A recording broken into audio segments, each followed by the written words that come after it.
Alright, so my project was on summer camps and social media. So what was it?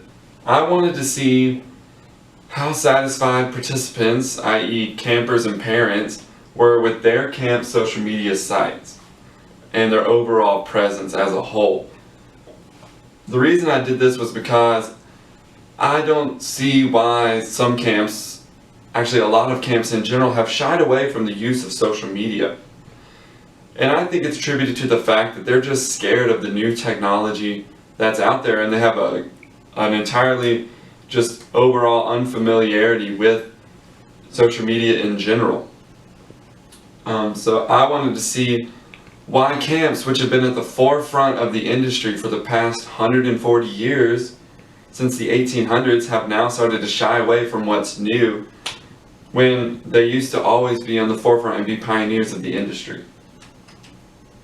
So previous research shows that 65% of parents and 90% of 18 to 29-year-olds use social media in some form or fashion.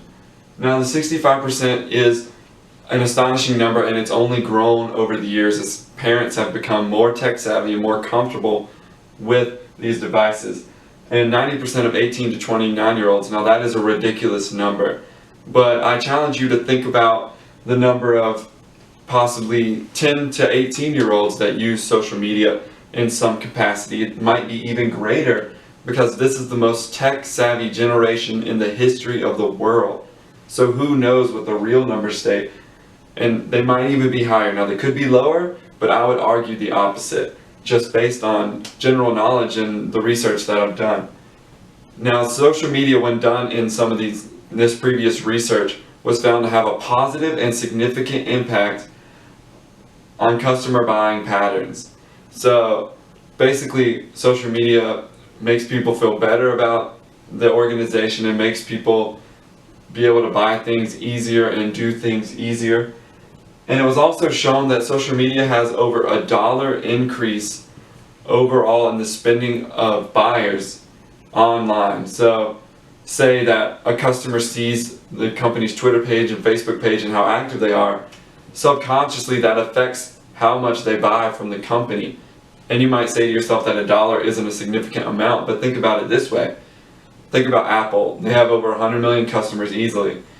And think about each customer buying $1 more than they would have simply because the company has a great social media presence. That's $100 million. That is a significant amount of money.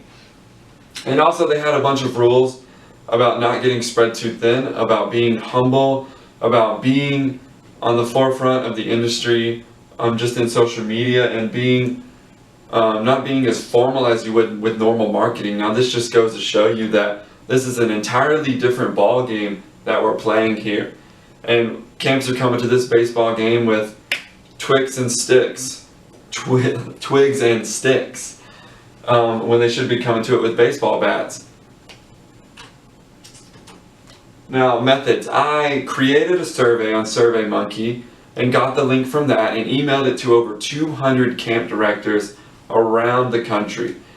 And I got about 3 or 4 responses that were positive. The rest of the responses were, please don't email us again, automatic responses from emails that had been deleted, mostly negative responses. So the 4 out of the 200, that's less than 1%. So it was a pretty successful undergoing, I would say.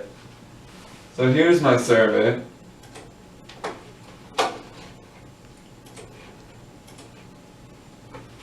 Alright, so the first question asked the camper or parent if they use social media in any form or fashion. This has a disqualification to it, so if they answer that they do not have or do not use social media in any form or fashion, that they'll be disqualified, because I don't really need those responses or want those responses, because this entire survey is about the use of social media. So their responses really wouldn't carry any weight because they don't have that familiarity with social media and they don't use it. So I'm going to go ahead and click yes for that.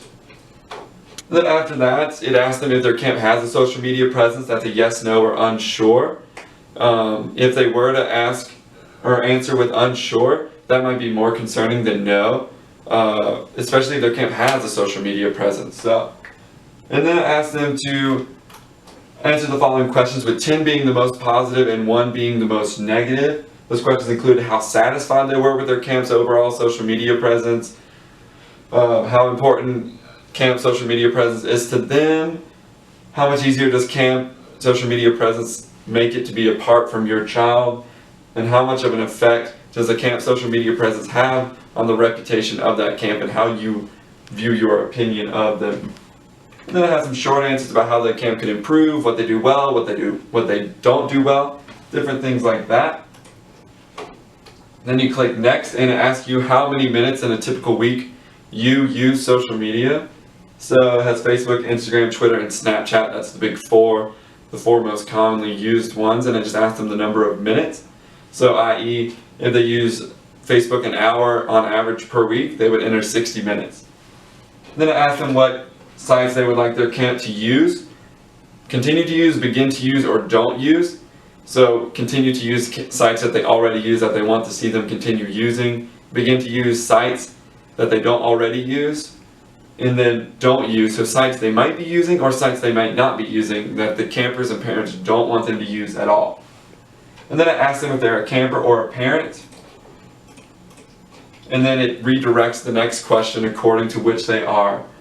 So it asks if they would like to see a picture or quote of another camper on your camp social media sites, and they click picture of you, quote from you, picture of another camper, or quote from another camper. And then I asked if they have any concerns, because I feel like a lot of parents are a little bit scared and nervous around social media because it is a technology and it is a new thing. So they might not be as comfortable with it as they are something else. And then I asked if their camp interacts enough and how much they want their camp to post on social media. And then demographic questions. So I got the camp directors to email out that link to their campers and parents to see what different responses we could get. It was completely anonymous, and overall I got 28 total responses that were complete that I could use. I got 35 incomplete or answered one question and quit. So with the rating questions for the parents, they gave how satisfied they were with their camp's overall social media presence. They gave a 7.6 out of 10. How important camp social media presence was to them, they gave a 7.4 out of 10.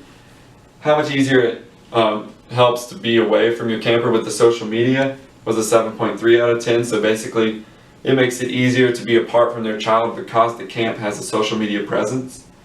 And the effect of social media on parents' opinions was a 6.5 out of 10. Not as significant as these numbers are, the other numbers up here, but still a pretty significant number. Rating questions for campers, same questions, just for the campers. So with the satisfaction, the campers were a 9.2 out of 10. Significantly higher than the parents' 7.6. That could be attributed to a number of different things. Perhaps it might be because parents pay for the experience, so they expect more out of it. Or perhaps it's just that campers get to experience the fun of camp and parents don't most of the time. So who knows? The importance of camp social media presence to campers was a 7.0, which is 0.4 of a point less than the parents, so about 5%. How much easier it is to be away from their parent because their camp has a social media presence was a 6.0 out of 10. And the effect of camp social media on campers' opinions about the camp, so how the campers view the camp, they said it was a 5.5 out of 10. So not as significant as the parents' 6.5 out of 10. And that's actually a pretty low number that's 55%. So they only gauge it about 5.5 out of 10 points when looking at the reputation overall and taking social media into account. Now, sites that the campers wanted their camps to continue to use, begin to use, and don't use. So this graph shows you the sites they want their camps to continue to use. So the sites they're already using, just continuing that use. So out of the 6 campers that responded to these questions, 5 wanted their camp to continue to use Facebook, 5 wanted their camp to continue to use Instagram, 2 wanted their camp to continue to use Twitter, and 1 for Snapchat. So 83% on Facebook and Instagram, 33% on Twitter, and 17% on Snapchat. Now, social media sites that campers want their camps to begin to use, so sites they are not using currently that they want their camp to start using. 3, so half of the campers want their camp to begin to use Snapchat, and 1 wanted their camp to begin to use Instagram. And then 0 for Facebook and 0 for Twitter. Now, the Facebook could be attributed to the fact that most camps already have a Facebook, and the Twitter, it's still a relatively new site that a lot of people are unfamiliar with, so that might be what is attributed to that. And then sites that campers didn't want their camps to use, 4 out of the 6, so 66% of campers did not want their camps to use Twitter as a form of communication on social media for their camp. 2, so 2 out of 6, did not want their camp to use Snapchat, and then 1 didn't want their camp to use Facebook. Continue to use parents of sites that the camps are currently using that they want them to continue to use.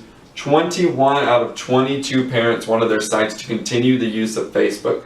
That's over 90%. That's a significant amount. 10% or 10 out of the 22 parents wanted their site or camps to continue to use the site Instagram. So that's almost half. And then 2 wanted their camps to continue to use Twitter as a form of communication on social media. And then 0 for Snapchat. And then social media sites parents wanted their camps to begin using. 6 wanted their camp to begin using Instagram, so that's 16 total that wanted their camp to use Instagram in some form or fashion. 4 wanted their camp to use Snapchat in some form or fashion. 3 wanted their camp to begin using Twitter, and then 1 wanted their camp to begin using Facebook. Remember, these numbers are out of 22. Alright, so as for social media sites that parents did not want their camp to use, 11 did not want their camp to use Twitter, and 11 did not want their camp to use Snapchat. So half of the parents, 11 out of 22, did not want their camp to use Snapchat or Twitter for social media communication. And then 2 out of the 22, so less than 10%, did not want their camp to use Instagram on in their social media plan or their social media presence. And then time spent on social media for campers. So campers spent 120 minutes on average per week on Instagram and 113 minutes on average per week on Snapchat. Then 26.3 minutes on Facebook and 7.5 minutes on Twitter. Now all these campers were female and there were only 6 of them, so these numbers are representative of that population. Then out of the 22 parents, 128 minutes on average per parent was spent on Facebook, 39.1 minutes on Instagram, so about a third of what was spent on Facebook. 10.4 minutes were spent on Twitter, and then 6 minutes were spent on Snapchat on average per week, per person. So conclusions. Parents are more displeased than campers with their social media sites, obviously. They're 21% less satisfied and hold it to be 5% more important. So camps are actually failing to perform for the population that holds it to be more important. And then parents do not like Twitter or Snapchat. 11 out of the 22, if you remember, do not want their camps to use either site. And then they spend 12 times, campers spend 12 times more time on Twitter and Snapchat. Parents spent 12 times less time on Twitter and Snapchat than the campers. And Facebook transcends all generations. So 27 out of 28 participants total, so parents and campers, only 1 camper did not want their camp to use Facebook. 27 out of the 28 want their camps to use Facebook. So my recommendations, don't be afraid to try something new. Again, I don't understand when camps decided that they weren't going to be on the forefront and be pioneers of the industry with this topic.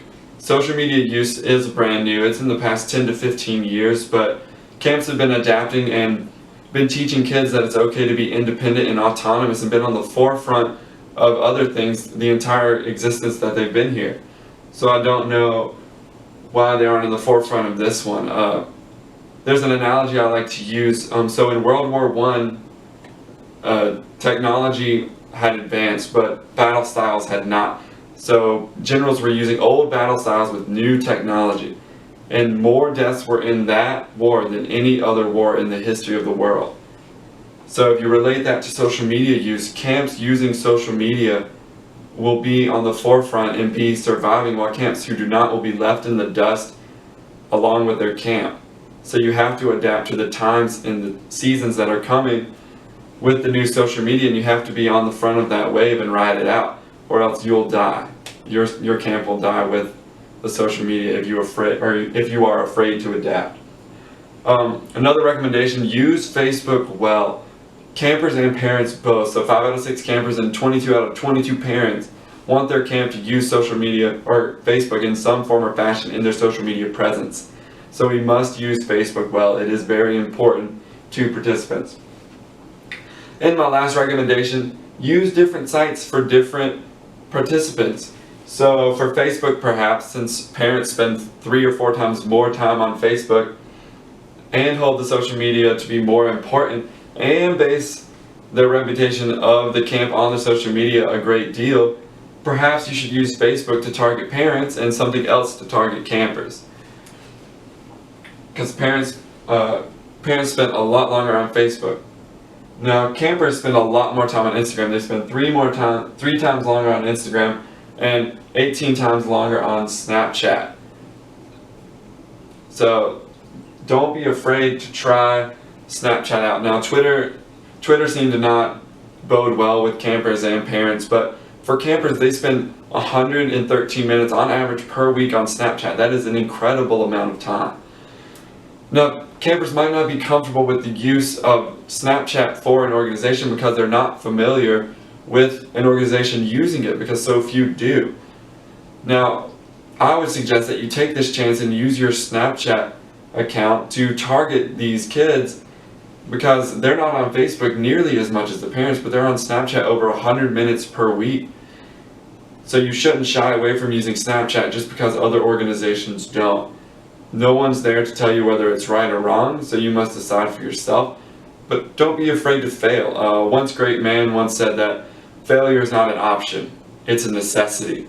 So a camp can't be afraid to fail on a social media site. Now you shouldn't get spread too thin, but you shouldn't be afraid to try something new and maybe target different markets with different social media sites. That's all I have, so thank you.